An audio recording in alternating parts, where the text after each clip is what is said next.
خبر شامل کرتے ہیں بلوچستان کے شہر پنجگور سے ہمارے نمائندہ فرید عمر سے۔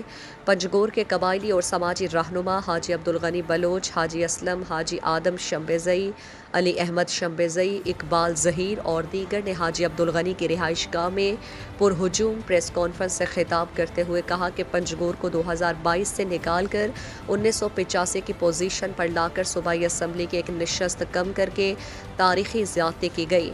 اگر آبادی کا تناسب دیکھا جائے تو پنجگور کا جو حلقہ آواران میں جا کر شامل کیا گیا تھا اس کی آبادی بارکھان، باشک، شیرانی اضلاع سے زیادہ تھی۔ اب مزید ستم یہ ہوا کہ پنجگور کے تمام کوچہ جات کے علاقوں کو آواران سے کٹ کر کے پنجگور کی 10 لاکھ آبادی پر مشتمل ایک صوبائی اسمبلی کی نشست برقرار رکھا ہے۔ پنجگور کے کوچہ جات جو آبادی کا نصف حصہ ہے ہر سطح پر پسماندگی کا شکار ہے۔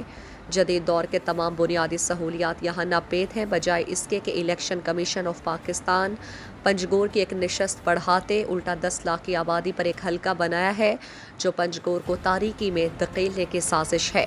انہوں نے کہا کہ الیکشن کمیشن آف پاکستان، صدر پاکستان، وزیر اعظم Pakistan, supreme court of Pakistan, Balochistan high court, صوبائی الیکشن کمیشن بلوچستان، وزیر اعلیٰ بلوچستان، گورنر بلوچستان پنجگور کی 10 لاکھ آبادی کے ساتھ کی گئی ناانصافی پر نوٹس لیں اور پنجگور کے دونوں حلقوں پی بی 42 اور حلقہ پی بی 43 کو ان کے سابقہ پوزیشنوں پر بحال کرائیں۔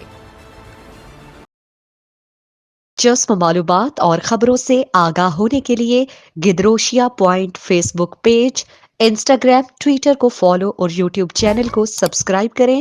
بیل آئیکن بٹن دبانا نہ بھولیں تاکہ مکران سمیت بلوچستان کی خبروں سے جڑے رہیں۔